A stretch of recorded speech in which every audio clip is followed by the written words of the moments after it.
Thank you so much, Deputy Secretary General, for charting a clear pathway forward.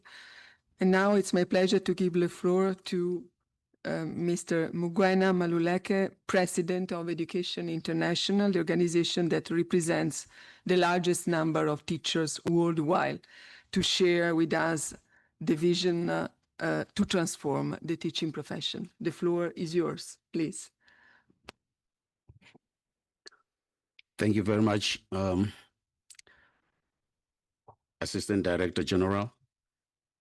Let me acknowledge His Excellency, President Boris, the United Nations DSG, Amina Mohammed, and the Director General Azole. But also let me acknowledge ministers and government representatives and all my colleagues, teachers, unionists of Education International. It is wonderful to be with you all today for a truly historic moment. And I'll come back why I am saying it's a historic moment. When I learned that Chile was co-chairing the high-level steering group of SDG 4 with UNESCO, I remember thinking, well, this could be a wonderful opportunity. When I heard that President Boris chose teachers as his priority during his 2-year mandate, I was excited. There are so many issues in education, but it is teachers that are the key. When I heard that he wanted to hold a summit centered on bringing together the key actors to reverse the global teacher shortage, lift the status of the teaching profession, and involve teachers, elected union leaders to create a compact and action plan for delivering on the powerful recommendation of the high-level panel on the teaching profession, the brainchild of my sister, Amina Mohammed, and Secretary General Antonio Guterres. I remember thinking, this is not just a great example of global leadership, but this could be finally the moment when we finally achieve the change we need.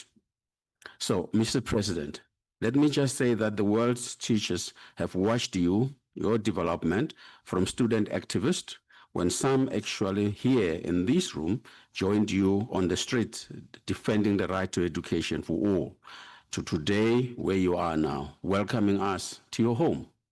Your story and how you recognizing the transformative power of education, championed quality public education for all, reminds us of why the world's teachers, overworked, underpaid, and undervalued, persevere.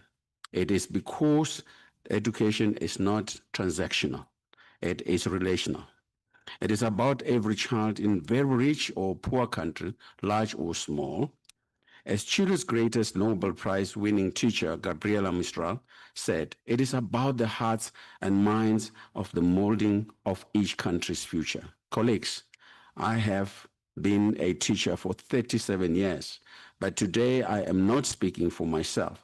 I speak on behalf of the 33 million teachers and education workers that Education International represent through 383 member organizations in 180 countries.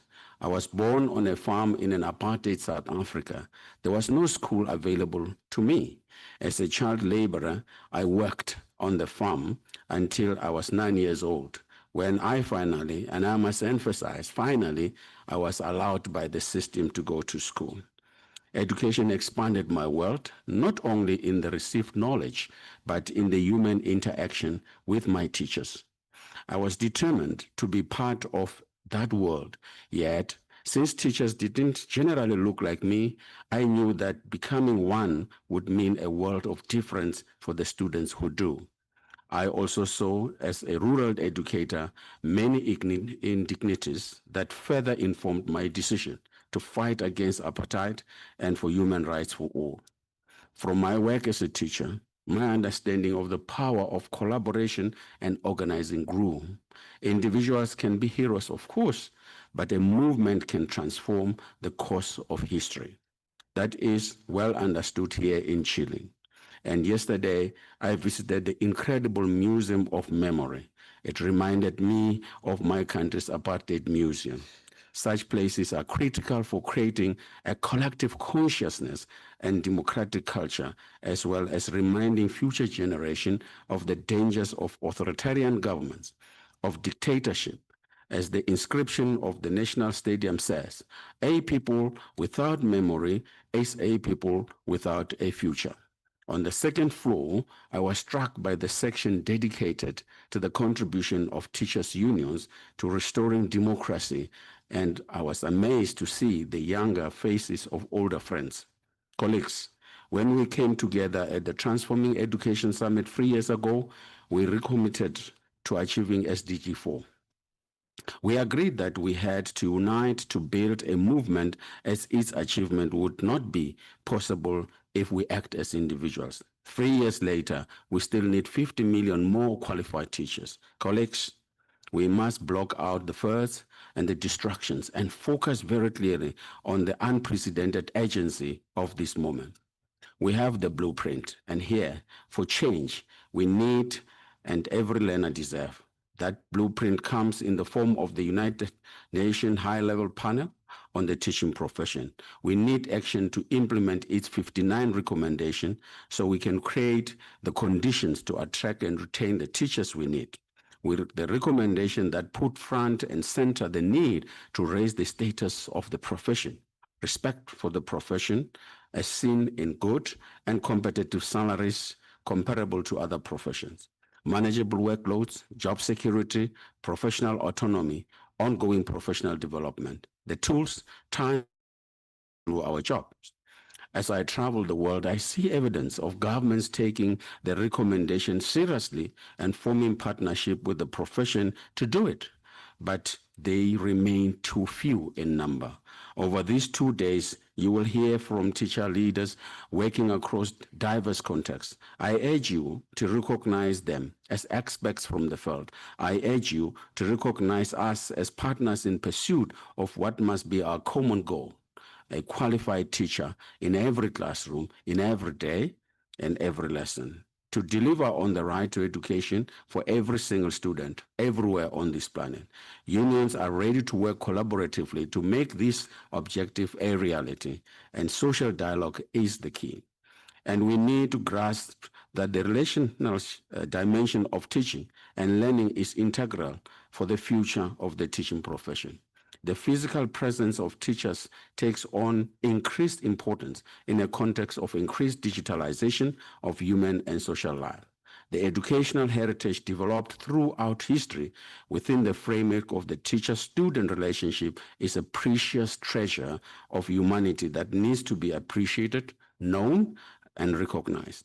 Imagine if UNESCO were to declare the teacher-student relationship as our common, global human heritage, drawing attention to its unique, universal, and transversal nature, to its specificity and relevance in guaranteeing quality, inclusive, and equitable education, and promoting lifelong learning opportunities for all. Colleagues, in a context of declining global aid and deepening debt crisis, the international community and financial institutions must support governance to invest more in public education system and the teaching profession, particularly in emergency setting.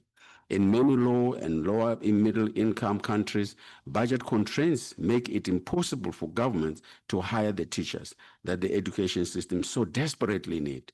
As the UN High-Level Panel recommendation clearly state, international financial institutions must cease their policies of wage suppression and the freeze on the employment of teachers that are contributions to the teacher shortage crisis. Colleagues, institutions do not change or transform by themselves. They are changed by people working together, collaborating as partners, listening to each other, learning from each other. That is our charge. That is our moment. Our children are watching. The future is watching. And history will judge, not by what we promise, but what we delivered. Not by the words we have said, but what we funded.